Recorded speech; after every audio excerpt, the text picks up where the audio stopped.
Welcome to the gauntlet. Please follow the smell of vomit and tears so we may talk face to face. As the vomit was mine, I recommend facing away from me. Using a mixture of iridium, Digistruct technology, and Scooter's salami-stained fingers, try not to read into that, I've put together the combat trials you see before you. If you succeed, you'll be ready for a new Pandora, a Pandora of overpowered enemies, better loot, and an abundance of nacho cheese. It's been an eventful year. Anyway, off with you. Please assemble here and we can begin. With Brick and Mordecai circling each other's metaphorical jerks over who gets to hunt the sudden abundance of vaults, Lilith and I created this training gauntlet for the Crimson Raiders. You will help me test its relative lethality, so that I may not inadvertently turn half of Sanctuary's fighting force into a gaggle of whimpering triple amputees. Should you die in this gauntlet, I will take it as implicit feedback that I should consider making it easier. I will ignore this, of course. Mass murder can often be a form of quality control. Yes, robots. Proof that the pen may be mightier than the sword, but that the calculator can kick the pen in the solar plexus and steal its lunch money. Moxie helped me reprogram these. Surprisingly, her prowess with robot rewiring is matched only by her prowess for bosom-related innuendo. Robots, it has been said, are the cornerstone of any good combat. Remember that unlike many I have encountered on Pandora, robots can lose a limb and continue to fight without screaming profanity and demanding why I need their shin bones so badly. If you were worried, these bandits are not technically real. They're digistructed virtual entities. Beat them up without guilt, as you would a rabid dog or an orphan. These bandits naturally migrated to the training area like children to candy. Or so I've been told. Never met a child, but I'm certain I'd hate them. Did you ever stop to think that perhaps bandits are the true heroes and we are the villains? If so, stop. That's not feces you smell, it's just bandits. And feces. Skags, the linchpin of any good descent into madness. I remember watching my colleagues get eaten alive by a horde of these. Sometimes I replay the memories in my mind whilst eating popcorn and staring absently into the middle distance. Sir Hammerlock informed me the Skag's vertical jawline eases digestion. I responded by emitting a high-pitched shriek until I passed out. Some Skags for you! You must aim low when fighting Skags. This will ready you for your inevitable battles against the cyborg orphan army. Ah, spiderants, the most unimaginatively named of Pandora's beasts. As is so often the case in life, my advice is to aim for the butt. Now, here's something new. A Hyperion abomination brainstormed by Scooter and Ellie. Part spider tank, part war loader. These metal behemoths embody my two biggest fears, which don't involve French kissing. This replica of Dukino's mom is just as deadly and irresponsible as the real thing. You can almost taste the parental absenteeism. The Black Queen is not actually a queen, as spider ants have no formal system of government. I discovered this after infiltrating their ranks and attempting to run for Prime Minister. Dr. Mercy has a degree in ass-kicking. This is not a joke. Promethea University is not well respected in the world of academia. I felt the gauntlet needed a stupendously large enemy to break up the pace, so voila! Saturn.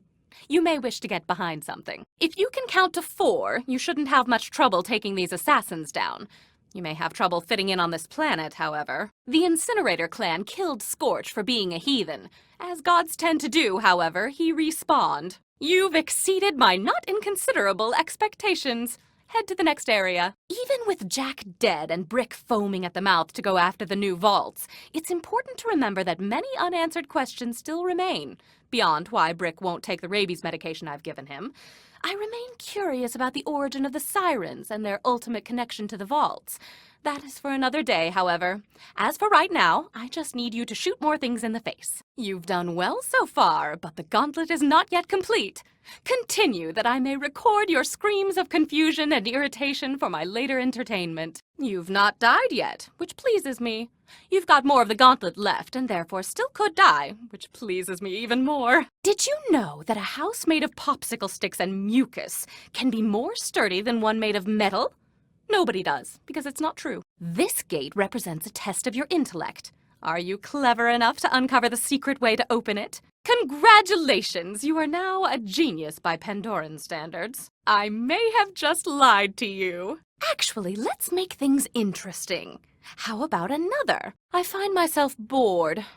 maybe you should fight several of these. After watching you catch deadly projectiles with your face over the past few minutes, I've decided you could use some cover. As a gesture of friendship, I will give you some cover. You may wish to hide behind this cover if you enjoy the current position of your internal organs. You never know when you will need to jump onto a series of precarious platforms in the field. This is the part of the course where you must soar through the sky like a freshly decapitated head, except with legs. During this next part, you may need to jump. Specifically, jump around, jump up, then immediately get down. Turret! Attempt not to die. This turret should keep you on your toes. Sometimes in the field, turrets will randomly appear and attempt to perforate you. Consider this a learning experience. A turret did not just appear in front of you. Good, you didn't believe me. Things have been going swimmingly thus far, which is absolutely useless to my research. Here, fight these things. If you need incentive to kill this group of ne'er-do-wells, just imagine them as walking piñatas full of guns. Were I brain dead, I'd announce the arrival of these enemies with fanfare and exclamation points. As I am not, I shall merely say, kill these things. Watch out for that non-specific environmental hazard. This will probably kill you. Fair warning. Watch your limbs if you've any attachment to them. Side effects of this environmental hazard may include injury, insanity, and turbo death. Exceptional. You must pick these plants before they rot. As Sun Tzu once said, gardening is the most important part of any combat. You're nearly finished with the course. In keeping with laws of drama, however, I have saved the most difficult task for last. Against all laws of probability and good taste, you have survived the gauntlet. Return to me, so I may give you some money and stare at you for an uncomfortable amount of time. Having survived the gauntlet, you're ready to take on the overpowered enemies. You may still die, of course, but now I'll at least do you the courtesy of being surprised. One of you has fallen. I am surprised to find myself slightly sad. Another Vault Hunter has failed. Perhaps I need to rebalance that section. Unfortunately, you failed to defeat my gauntlet. Fortunately, you may try again. Unfortunately, life is often unfair and you may never succeed. Fortunately, pizza exists. Well, I learned a lot from that. I've read that I should say encouraging things in stressful times like this. Puppies, chocolate cake, not being on fire. And now your true training begins. Head to the following area and begin shooting things. Adequately done. And now on to the next step of your path toward godhood. A true Crimson Raider could handle several of these enemies at once. By multiplying your enemies, I've multiplied your chances of death, as well as the number of times I can say multiply in a single sentence. Digistruct technology allows me to spawn multiples of the same being, making it useful for combat training in brothels. You are not brain damaged. I have indeed spawned several clones of this enemy.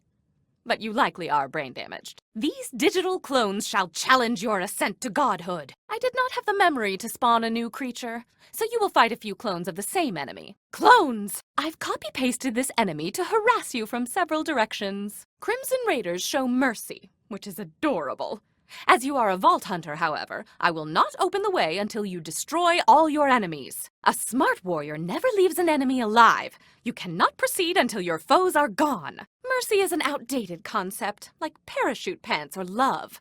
Cool kids murder all the bad guys before progressing. I will open the gate once all your digital enemies have been deleted. The Crimson Raider training program won't allow me to open the path forward until your enemies are all dead. Should you survive this gauntlet, you will become a god, in a manner of speaking.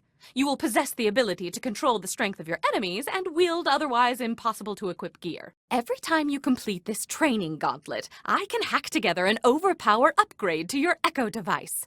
By using Iridium and your Digistruct data, you will have the ability to overpower your enemies at will. With the Overpower upgrade in your possession, you will be able to change the strength of your enemies at will. You'll be like a god.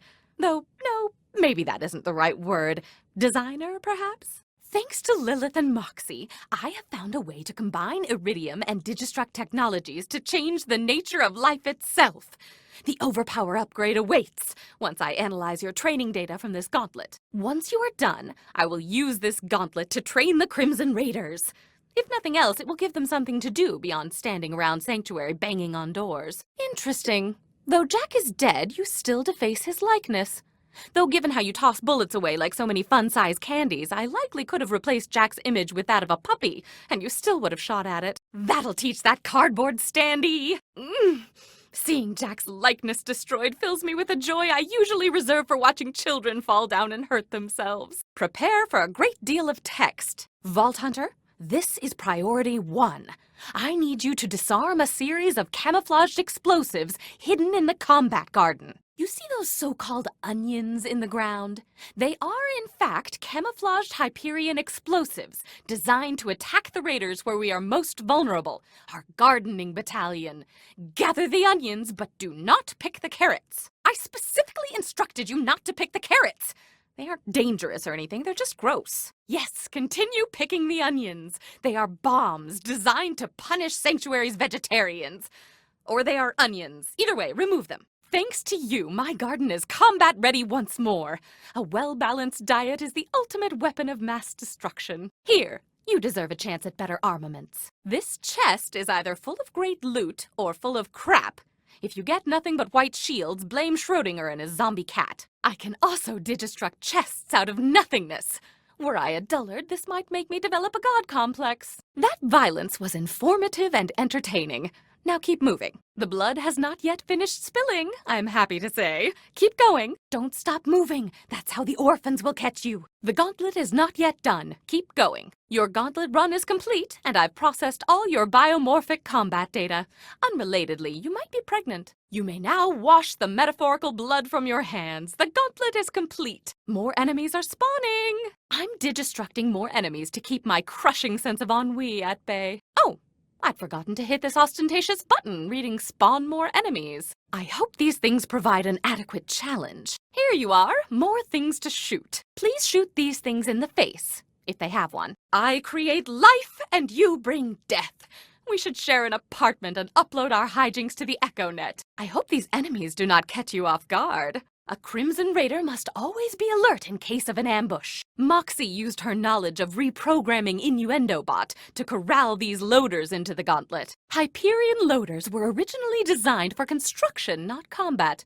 You are now smarter. Jack turned these loaders into a full-time fighting force after he got tired of paying his human soldiers' widows. I'd tell you to prioritize these surveyors, but if you haven't figured that out yet, you have more pressing problems. Were Opportunity ever built, these surveyors were to act as mobile surveillance cameras, spying on the city's more attractive residents. These probes are outfitted with a more primitive version of the Digistruct technology this gauntlet is built off, because I'm smarter than Jack. The constructors used to have digitized maternal voices, speaking of loaders as their children. It was weird. Constructors can infinitely Digistruct new units, but the process is expensive.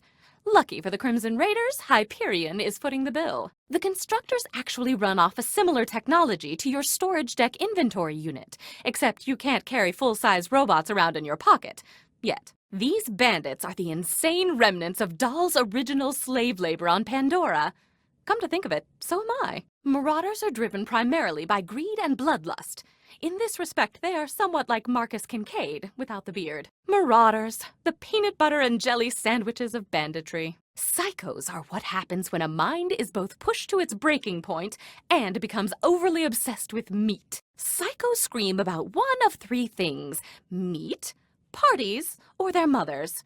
Somewhere a psychologist's head just exploded. Say what you will about the psychos, their insanity helped them survive, in much the same way that my ceiling chairs taste vaguely of butterscotch. 23. Should your moral compass begin to twitch, rats are generally regarded as creatures, not people. The dark underground blinded the rats. They locate their enemies through hearing, making their aim that much more impressive. Rats make a habit of dragging away villagers in the night. Those who aren't eaten are brainwashed into joining their ranks. Just a funny anecdote for you. Nomads ironically desire solitude more than anything else. Their proximity to other bandits is a source of unending irritation. When we are all inevitably shot down in the street like filthy animals, it will be the nomads who pick our corpses clean. Nomads despise midgets, other people, and midgets, in that order. The Skag's vertical jaw improves their digestion and Freudian symbolism at the same time. Skags are the #1 most common ingredient in Pandoran dishes and nightmares. A man once tried to make the Skag Pandora's animal mascot until he was eaten. by his mother. If a blue spiderant rolls uninterrupted for an entire mile, it will grow shoes and a voice before awkwardly dating human women. The spiderant's armor is made of a mixture of chitin and mucus. The average spiderant lives for as long as it takes to meet a vault hunter. No one knows why this Hyperion bot is named after a complete nonsense word. Hyperion built Saturn to defend its interests abroad, to win hearts and minds by shooting them in the face. Saturn is actually powered by 25 loot midgets who operate his individual limbs and weapons. This malfunctioning loader believes itself to be the reanimated corpse of Firestone's most feared bandit. It is stupid. Bonehead was the scourge of Firestone until Lilith and Roland made him eat his own face. This was technically their first date. Bonehead was so named because he did not know the word for skull. The Black Queen killed and ate her king in order to rule the spiderant colony. It was not unlike Macbeth, but with bigger butts. The Black Queen is the moxie of the spiderant world. Were you an arachnid, upon looking at her chitinous plating, you would bite your knuckle, inhale sharply, and whisper "damn" to anyone around you. The Black Queen is as nefarious a spiderant as has ever existed. Not that it matters once you start shooting at her. Scorch is permanently on fire due to subtle iridium mutation. I have failed to replicate this power for myself, though on the upside, most of my torso is now covered in third-degree burns. Scorch is a fire ant.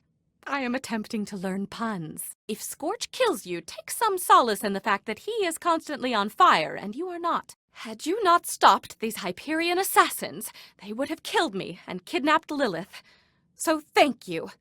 Did I say that right? These Hyperion hitmen are masters of disguise, even altering their voice and speech patterns to exactly match the bandits they emulate. These assassins' aliases are anagrams of numbers 1 through 4, except Oney, who is just dumb. Doc Mercy was sued for likeness rights by John Mercy, Ph.D. They settled out of court with a knife fight. Dr. Phineas Mercy fled to Pandora after his hometown suddenly suffered a widespread epidemic of being stabbed in the eye with a scalpel disease. Doc Mercy is a dick. Evil as she is, I can relate to Duquino's mother. She dislikes children, is without social graces, and vomits constantly. Duquino's mother was the most terrifying creature the town of Lynchwood ever saw, next to Moxie's archenemy, the nefarious Nipplemancer. Oh, an update on Duquino himself. Crazy Earl will resume his attempts to domesticate him once Duquino pukes his arm back up. Spider tank, does whatever a spider spank. Can spank. You should be thankful that Hyperion never actually came up with the spider tank, just as I am thankful I never directly interacted with Scooter or Ellie while they built it. Just be thankful Scooter's robotic webbing idea never got out of the prototype phase.